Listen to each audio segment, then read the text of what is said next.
Tosse que piora ao deitar. O que pode provocar esse tipo de situação? Então, vamos conversar agora e eu vou contar uma história de uma paciente que eu atendi recente.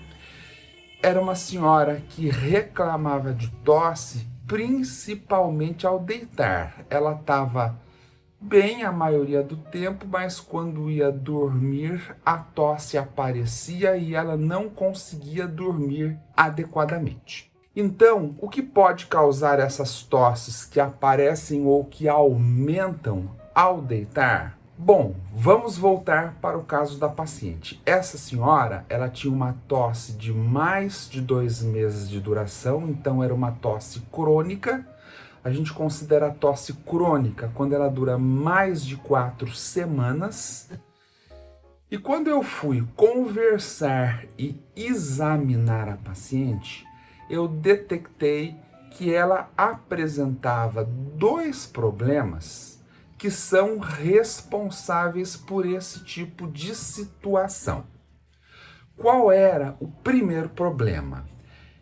Ela tinha muita azia e ela falou que às vezes sentia um gosto esquisito que subia pela garganta e tinha um gosto amargo ou azedo. Então a gente já detectou um refluxo, que é uma situação que induz tosse ao deitar, porque quando a gente deita, aquele conteúdo do estômago sobe, bate na garganta, isso gera uma tosse bastante desconfortável, principalmente ao deitar. Eu pedi os exames necessários, pedi uma endoscopia digestiva para essa paciente e já comecei uma medicação para tratamento de refluxo.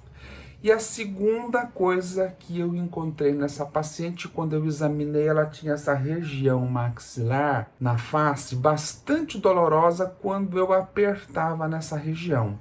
Então eu já pedi uma tomografia dos seios da face, já comecei a fazer um tratamento para sinusite.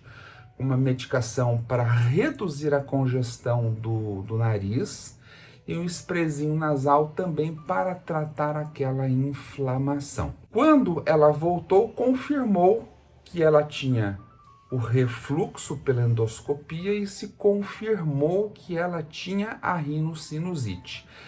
E ela já, como ela já estava tratando, ela já tinha melhorado da tosse, já estava conseguindo dormir de forma mais tranquila.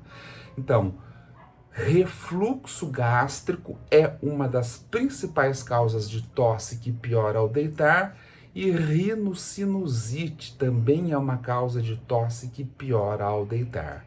Deixa agora o seu comentário sobre essas informações, se você conhece alguém que está com esse problema, se você sabia dessas informações. Não deixa de dar o seu joinha aqui no nosso vídeo e muito obrigado. Até breve, até o nosso próximo vídeo.